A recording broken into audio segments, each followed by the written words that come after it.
இந்த சமயத்துல தலைவர் கலைஞர் அவர்கள் சொன்ன ஒரு விஷயம் என்னுடைய ஞாபகத்துக்கு வருது. நான் உள்ளாட்சித்துறை அமைச்சராக இருந்தப்போ ஏராளமான பணிகளை முன்னெடுப்புகளை நாள்தோறும் செய்யறதை பார்த்து ஒரு விழாவில் பேசின முதலமைச்சர் கலைஞர் அவர்கள் என்னுடைய துறையில செய்யப்பட்டிருந்த சாதனைகள் எல்லாம் அவர் பட்டியலிட்டு பேசி, நான் உள்ளாட்சித்துறை அமைச்சராக இருக்கலாமோ என்று தோணுது என்று சொன்னார். இன்னைக்கு அதே ஏக்கம் எனக்கு வந்திருக்கு. நானே விளையாட்டுத்துறையையும் கவனிச்சுக்கலாமே என்று இப்ப எனக்கு தோணுது. காரணம், உதயநிதியுடைய பணிகள் அப்படி இருக்கு. ஆகவே உதயநிதியுடைய பணிகள் இன்னும் சிறக்கணும். தமிழ்நாட்டு விளையாட்டு வீரர்கள் இன்னும் வெற்றிகளை குவிக்கணும் என்று நான் மகிழ்ச்சியோடு வாழ்த்துகிறேன்.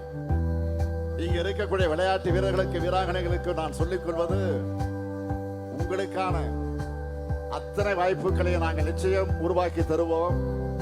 நீங்கள் விளையாட்டில் கவனம் செலுத்தி முறையா பயிற்சி பண்ணி உங்க திறமையால நம்ம தமிழ்நாட்டுக்கு, இந்திய நாட்டுக்கு பெருமை சேருங்க. உங்களுடைய தேவைகளை நிறைவேற்றி கொடுக்க முதலமைச்சரான நானும் இருக்கிறேன். உங்க துறையுடைய அமைச்சரான துணை முதலமைச்சர் உதயநிதியும் இருக்கிறார். என் நம்பிக்கையோட உங்க சாதனை பயணம் தொடர என்னுடைய வாழ்த்துக்களை தெரிவித்து, களம் நமது, வெற்றி நமது. நன்றி, வணக்கம்.